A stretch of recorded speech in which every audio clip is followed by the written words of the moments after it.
মৌসুমীর সংসারে সবাইকে জানাই স্বাগত। শুভ সকালের অনেক শুভেচ্ছা, অনেক ভালোবাসা। আশা করি আপনারা সবাই ভালো আছেন।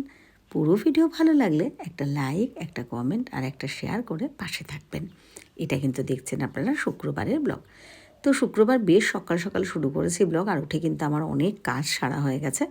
আর ঋষির যেহেতু শুক্রবার পড়া থাকে না, ও আমার সাথে সাথে একটু সাহায্য করে দিয়েছে। আর আপনাদের রীতিশাকেও কিন্তু সকাল সকালে এই বাড়িতে নিয়ে এসেছি।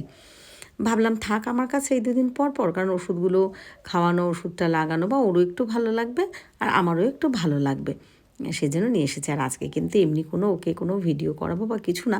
আর সকাল থেকে এসেই কিন্তু না ও শুয়ে শুয়ে থাকছে, মানে ওষুধগুলো খাচ্ছে হয়তো, ওই জন্য মনে হয় একটু ঘুম ঘুম পাচ্ছে। আর এত দুষ্টুমি করছে, আমি বলছি আমি যাই রান্না করব, কাজ করব, আমাকে ছাড়বে না। নাইটি ধরে রাখছে, জড়িয়ে ধরে রাখছে। তা আমি আবার ঋষিকে একটু বললাম, একটু ওকে একটু নিয়ে একটু বোঝা বা ওকে একটু সঙ্গ দে, আমি তাড়াতাড়ি করে কোনো রকম একটু ডিমের ঝোল আর ভাত রান্না করে নিই। গতকালকে যেহেতু মাংস এনেছিলাম, আজকেও বলছিল রীতিশা মাংস খাবে, তো বলছি আজকের দিনটা থাক, তাহলে নর্মালি একটু হালকা করে ঝোল করে দেবো, সেটাই খাবে। তো আমি ওইদিকে কাজ সারছে, এই ঘর ওই ঘর করছে। রীতিশা দেখুন হঠাৎ উঠে বসেছে, একটু অনেকক্ষণ কিন্তু বেশ একটু শুয়েছিল, ওর মনে হয় ঘুমের রেশটা কেটে গেছে। এবার উঠে বলছে আমি আম আঁকবো, আম। তাই ঋষিকা আবার বলছে ভাই আমার খাতা, বই, পেন, পেন্সিল সব দিয়ে। তা নিয়ে বসেছে, ও নিজের মতো করে নিজে আঁকছে। একা একাও কোনো রকম ওরকমভাবে কিছু আঁকতে পারে না, তবে হ্যাঁ রঙটা কিন্তু ভালো করতে পারে। তো ও একটু নিজের মতন করে নিজে থাকুক।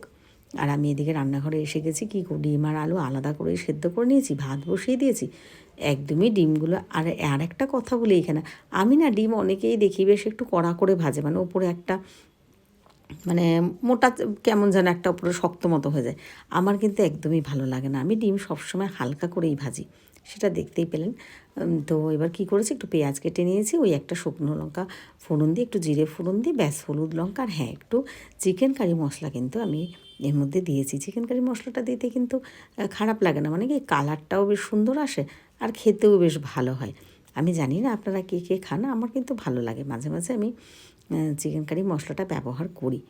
আর এমনি তো পেঁয়াজ আদা রসুন খুবই অল্প অল্প দিই, রসুন না থাকলেও কোনো সমস্যা না। আমরা তো একদম সব রান্নাতেই যে রসুন খেতে হবে এমনটা কিন্তু কোনো ব্যাপার নেই। হ্যাঁ, যে রান্নাগুলোতে দিতে হয়, যেমন মাংসে একটু রসুন না দিলে তো হবে না, বা অনেক রান্না। তো আমাদের রান্না খাওয়া সব কিন্তু কমপ্লিট হয়ে গেছে। আর এইবার তাহলে আমাদের কালু সোনাকে একটু খেতে দেবো না তাই হয়। কিন্তু কালু সোনার একটা জিনিস নেওয়ার জন্য মানে ফোনটা ধরেছিলাম, কিন্তু নিতে পারলাম না। এটা বলছি না, অন্য দিন পারলে আপনাদের সাথে শেয়ার করব। তা আমরা কিন্তু দুপুরবেলা অনেকটা টাইম রেস্ট নিয়ে নিয়েছি, রীতিশাকে ঘুম পাড়িয়ে দিয়েছিলাম, উঠে পড়েছে।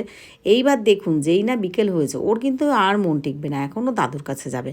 এইবার ওকে ধরলে ওর শরীর খারাপ লাগবে, ওর বিরক্তি বোধ করবে। তো আমি বললাম মা কোনো কষ্ট হচ্ছে না তো, তুমি ভালো আছো তো? মুখটা একটু হাত দিয়ে দেখলাম, হ্যাঁ গতকালকের থেকে আজকে একটু অনেকটাই ভালো আছে, স্কিনের যে ব্যাপারটা। আর এই দুদিন চিন্তার কোনো ব্যাপার নেই সেরকম হলে, যেহেতু রীতিশাকে যাকে দেখিয়েছি ভালো ছেলেকে, ডক্টর বোধিসত্ত্ব বিশ্বাস, যেহেতু পরপরই এদিকে শনিবার পর্যন্ত টানা চেম্বার আছে, এই দিনগুলো একটু নিশ্চিন্তে থাকি যে কোনো সময় কোনো সমস্যা হলে একটা মেসেজ করতে পারবো বা নিয়ে যেতে পারবো। তো যাই হোক, রীতিশা এখন ভালো আছে, আর এখন ও দাদুর কাছে ফিরে যাবে। সন্ধ্যা হয়ে গেলে আর একটা কথা, কালকে আমার ফেসবুকের এক দিদি আছে, তার সাথে ফোন করে একটু কথা বললাম, বেশ ভালো লাগলো, রীতিশাকেও একটু কথা বলিয়ে দিলাম।